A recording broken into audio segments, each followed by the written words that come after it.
Bonjour, bienvenue sur le podcast Avenir Dirigeant, un podcast qui est créé par la société Adinvest International et où l'on parle de l'accompagnement des dirigeants dans le développement de leurs projets. Je m'appelle Carla Decollière et je suis Community Manager chez Adinvest International et je serai l'animatrice de ce podcast. Pour cet épisode, j'ai le plaisir d'accueillir Aubin Weber, ancien joueur et entraîneur professionnel de rugby et ancien international qui, après avoir remporté le championnat de France, s'est réorienté en coach aussi bien sportif que professionnel. Bonjour Aubin. Bonjour Carla, bonjour à tous. Alors, dans ce podcast, on va parler de beaucoup de sujets qui ont un sens auprès des dirigeants d'entreprise et de comment un sportif de haut niveau peut également être coach en management d'entreprise. Alors, j'aimerais que vous vous présentiez en nous expliquant votre parcours, pourquoi vous avez décidé de vous lancer en tant que coach aussi bien dans le domaine sportif que le domaine entrepreneurial. Là, je me présente Aubin Weber, ancien demi-de-mêlée, donc numéro 9 de l'équipe du RC Toulon et de l'équipe de France. J'ai 55 ans, marié, 2 enfants, grand-père aussi. Donc voilà, ma carrière de joueur de rugby, j'ai connu les deux, c'est-à-dire l'amateurisme et le professionnalisme. C'est-à-dire l'amateurisme quand on travaillait la journée et on allait s'entraîner le soir. Et bien sûr, et après, j'ai connu à partir de 1995-96 le professionnalisme où là, je me suis mis en congé sans solde de mon emploi pour être joueur professionnel. Jusqu'en 2008, j'étais joueur professionnel. Après, j'ai basculé aussi en tant qu'entraîneur après ma carrière. Donc, j'étais entraîneur-joueur de 2003 à 2006. Et après, j'ai arrêté ma carrière en 2006 et je suis devenu à plein temps entraîneur professionnel de l'équipe de Toulon aussi de 2008 à 2011. Je me suis occupé aussi des équipes de France de rugby des jeunes de 2015 à 2020 avec les 2 titres de champion du monde des jeunes. Maintenant, on voit tous les jeunes joueurs de l'équipe de France, c'est des jeunes que j'ai eus avec moi. Donc après, j'ai décidé de vraiment aussi passer des diplômes. J'ai un Master 2 en management économique d'entreprise. J'ai redécidé de me remettre dans les études de 2006 à 2008 avant de redevenir entraîneur. Je suis auto-entrepreneur et coach. Je fais du managérial en entreprise sur des séminaires. Donc voilà aussi les raisons de ça aussi, c'est que j'aime le contact humain, j'aime échanger, participer avec les gens sur différents domaines et notamment le lien entre le sport et l'entreprise. Ok, génial. Concernant le rugby, qu'est-ce qui vous a le plus marqué durant votre carrière? Qu'est-ce qui m'a marqué? Pourquoi j'ai joué au rugby? Tout Oui, simplement, c'est que pourquoi? pourquoi pas avoir choisi un sport individuel comme Oui, le cyclisme, parce que j'ai fait des courses cyclistes quand j'étais plus jeune. Je me suis ok. orienté vers le rugby parce que tout simplement, il y a de l'échange, il y a de la communion. On pratique un sport collectif, c'est-à-dire qu'on a, et notamment en rugby, on a besoin énormément des autres coéquipiers, des partenaires, comme les partenaires ont besoin de nous. Donc voilà, je crois que c'est ça aussi, c'est cette fraternité, cet échange et cette convivialité qu'il peut y avoir autour de ce sport. Ok. Et du coup, un événement marquant que vous vous souviendrez Ah, toute votre vie? un événement marquant, c'est toujours quand on est plus jeune. Alors bien sûr, il y a le titre 92 avec Toulon, hein, ça c'est très important. Ma première sélection aussi en Australie avec l'équipe de France. Mais c'est un tournoi remporté quand j'avais 12-13 ans avec mes copains voilà, de Tarbes, parce que je suis natif de Tarbes. Ouais, voilà, c'est ce premier tournoi à 12-13 ans qu'on remporte, où on a l'impression d'avoir gagné la Coupe du Monde. Donc voilà, c'est ça qui est extraordinaire dans ce sport et dans le sport en règle générale. C'est un moment pas spécialement de très haut niveau, mais pour nous à l'époque, à 12 ans, 12-13 ans, c'était notre Coupe du Monde à nous. C'est vrai que les souvenirs d'enfance, en général, ils sont décuplés. Exactement, Ouais. exact. Et du coup, à quel moment vous décidez de vous reconvertir, d'arrêter le rugby en tant que professionnel et comment vous l'avez vécu? Alors, comme je vous ai expliqué dans ma présentation, j'ai connu le rugby amateur. Donc, Oui, moi, j'ai arrêté l'école assez tôt, à 17-18 ans, pour le reprendre après, comme je vous ai dit, avec un master de management économique d'entreprise. Mais donc, j'ai arrêté et je me suis mis très vite dans la vie active. Donc, je travaillais la journée et on allait s'entraîner le soir. Donc, pour nous, cette génération un petit peu qui avons connu l'amateurisme, ça a été assez facile d'arrêter quand on est devenu professionnel, d'arrêter notre métier de joueur et passer dans la vie active. Aujourd'hui, c'est vrai que c'est un peu plus compliqué parce que les joueurs sont professionnels dès l'âge de 17-18 ans et ils connaissent que le professionnalisme. Et après, à l'âge de 30 ans, 35 ans, quand ils arrêtent leur carrière, il y a une reconversion. Mais Moi, ça n'a pas été trop difficile de reprendre. Alors, j'ai été formé en tant qu'éducateur sportif. J'ai passé des diplômes, ce qu'on appelle les DE, les diplômes d'État. Donc, j'ai passé ces diplômes-là en même temps avant de devenir entraîneur professionnel. Ça m'a permis de basculer aussi dans l'entraînement parce il faut être diplômé pour être entraîneur professionnel. Et voilà, tout simplement, pour moi, ça a été une logique. Ça a été une logique de passer à la fin de ma carrière, d'être éducateur sportif, parce que ça a été mon métier pendant quelques temps. Et après, j'étais entraîneur professionnel de rugby. Donc voilà, ça n'a pas été vraiment quelque chose de traumatisant pour moi, plutôt une logique. Ouais, c'était la continuité des choses en fait. Exactement. Ok. Et étant donné que vous avez vécu le monde du rugby professionnel et le monde entrepreneurial, quelles sont vos qualités rugbystiques que vous avez pu ou voulu exploiter dans votre nouvelle vie professionnelle, entre guillemets? Et je pense que ce qui est hyper important, et notamment ce que recherchent aussi les entreprises par rapport à une intervention d'un ancien sportif ou d'un coach, c'est quoi? C'est simplement d'avoir des valeurs de l'entreprise, les valeurs d'un club de rugby, d'une équipe, le leadership.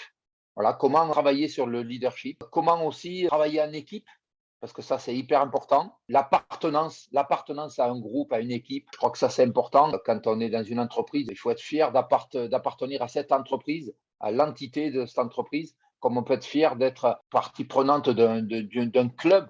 Notamment, je parlerai moi du RCT, Rugby Club Toulonnais, où beaucoup de fierté de porter le maillot, de porter l'entité de club. Et dans l'entreprise, c'est pareil. Voilà, je crois que le lien qui peut se faire avec le monde du rugby et du sport en règle générale, c'est ça, c'est le leadership, comment atteindre les objectifs.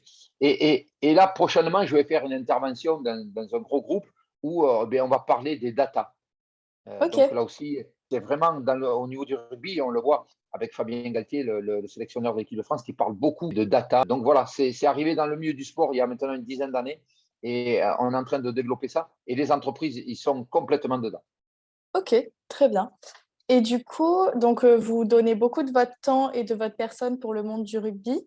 Qu'est-ce que vous aimez dans cette posture un peu de grand frère pour les enfants? Ah ben, c'est primordial. Vous savez, dans la vie, même au quotidien, avec nos enfants, on passe un témoin, on donne des valeurs et on donne, je dirais, ce qu'on a appris, ce qu'on nous a appris, ce que nos anciens nous ont appris à nous.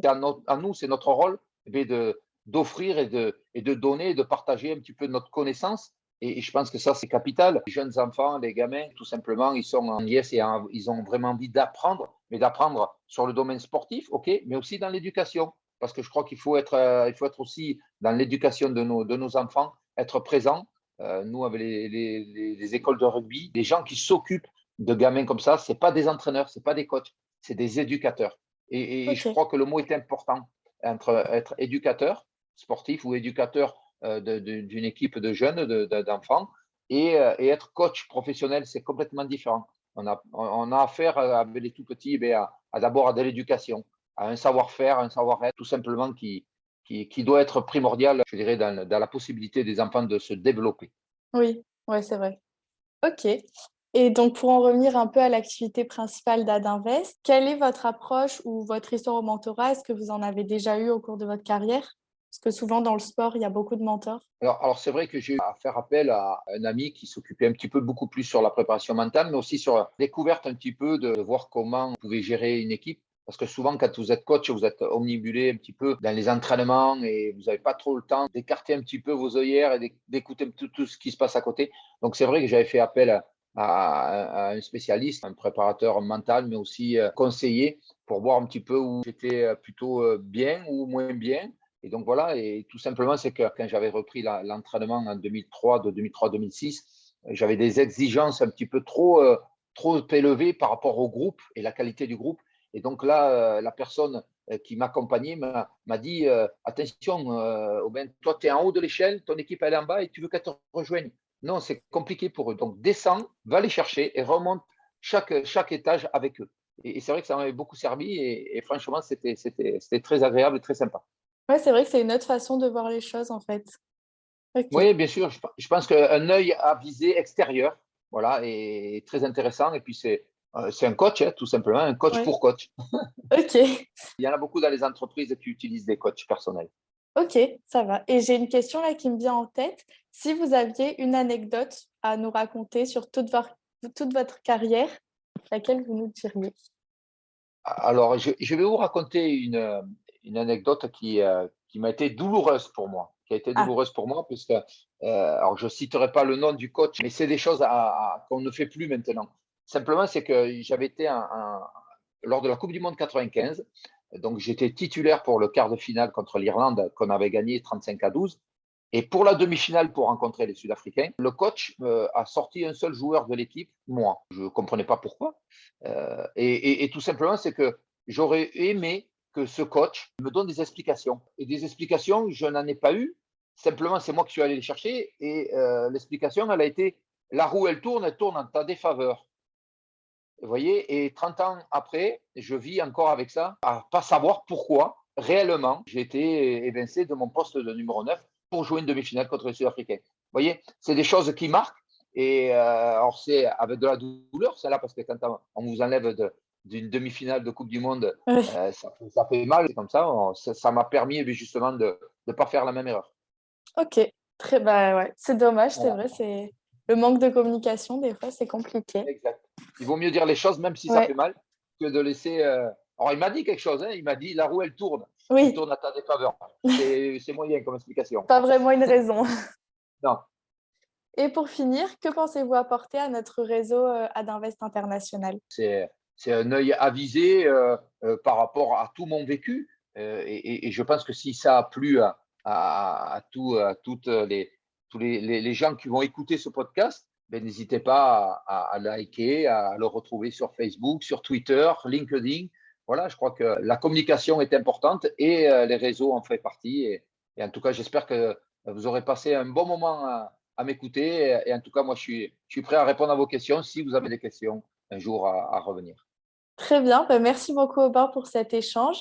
Où est-il possible de vous retrouver pour que bah, nos interlocuteurs puissent vous poser des questions s'ils en ont?